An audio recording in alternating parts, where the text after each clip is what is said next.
Terima kasih sudah klik video ini. Jadi di malam Selasa ini aku ingin membahas tentang asal usul nenek moyang.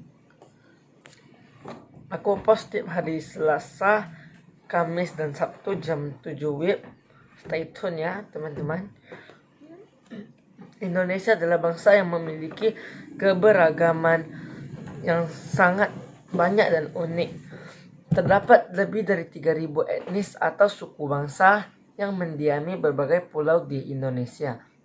Mulai dari Sumatera, Jawa, Kalimantan, Sulawesi, dan Papua, belum lagi pulau-pulau kecil yang tidak bisa kita lupakan begitu saja. Dengan keberagaman ini tentu akan muncul pertanyaan dari manakah asal-usul nenek moyang bangsa Indonesia. Ini ada beberapa teori asal-usul nenek moyang bangsa Indonesia. Yang pertama adalah teori asal-usul nenek moyang bangsa Indonesia biasanya akan didasarkan pada dua hal. Pertama adalah dasar atas kesamaan bentuk fisik, dan yang kedua adalah kesamaan dari akar bahasa yang digunakan. Sudah banyak ahli yang sejak lama memiliki pandangan yang berbeda akan hal ini. Tiap ahli juga memiliki alasan kuat yang mendasari teori yang mereka kemukakan. Tetapi dalam catatan dan berbagai penemuan fosil manusia purba di Indonesia menyebutkan bahwa nenek moyang Indonesia sebenarnya sudah ada sejak 3.000 tahun sebelum Masehi. Namun masih ada teori lainnya yang mencoba menjelaskan hal ini. Berikut ini adalah teori dari ahli yang bisa dijadikan sebagai sebuah acuan untuk mencari tahu asal usul dari nenek moyang bangsa Indonesia. Yang pertama adalah teori dari Dr. Moali dalam kurung teori Yunan. Ini adalah salah satu teori yang banyak diketahui dan juga dipelajari di sekolah. Teori Yunan menyatakan bahwa asal usul nenek moyang Indonesia berasal dari Yunan, sebuah wilayah di Tiongkok Selatan. Dr. Moali meyakini akan hal ini. Orang-orang Cina kuno dipercaya masuk ke Nusantara melalui hulu-hulu sungai besar di daratan Asia. Mereka juga diyakini datang secara bergelombang. Gelombang pertama dikenal dengan sebutan bangsa Proto-Melayu atau Melayu Muda, yang datang mulai dari 3.000 hingga 1.500 sebelum Masehi. Ciri-ciri dari gelombang ini adalah kebudayaan Neolitikum dan menggunakan perahu bercadi satu. Sedangkan gelombang kedua disebut sebagai bangsa Deutero-Melayu atau Melayu Muda, sekitar 1.500 hingga 500 tahun sebelum Masehi. Ciri yang menonjol adalah penggunaan perahu bercadi dua. Yang kedua adalah teori dari Profesional Dr. Hadkern. Profesional Dr. Hadkern yang berasal dari Belanda ini berpendapat bahwa orang Indonesia berasal dari daratan Asia.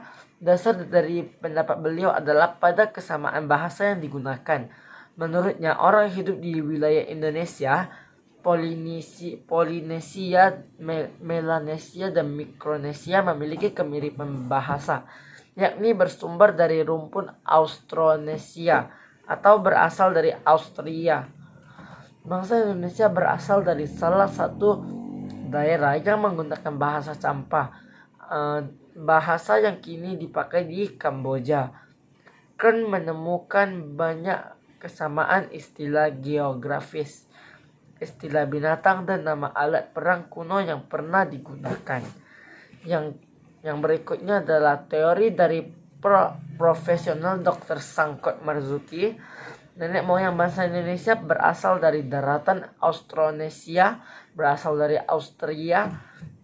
Profesional Dr. Sangkot Marzuki mendasarkan bahwa pendapatnya berdasarkan pada penemuan DNA fosil manusia purba. Beliau juga menyangka bahwa bangsa Indonesia berasal dari Yunan, Cina. Menurut beliau, jenis Pithecanthropus erectus tidak ada kelanjutannya pada manusia sekarang. Jenis tersebut telah punah dan digantikan oleh jenis baru yang fosilnya ditemukan di Afrika. Hingga kini masih diyakini sebagai nenek moyang manusia.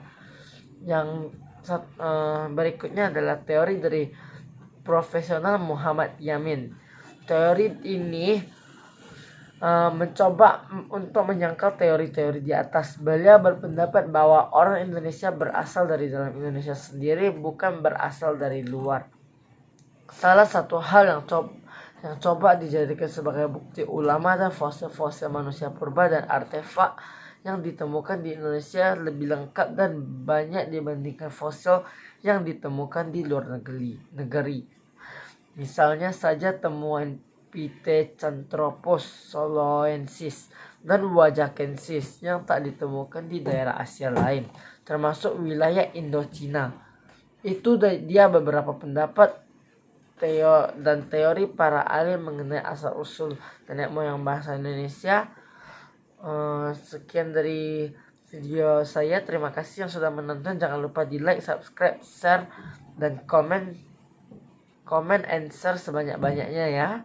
Bye bye. Terima kasih sudah menonton.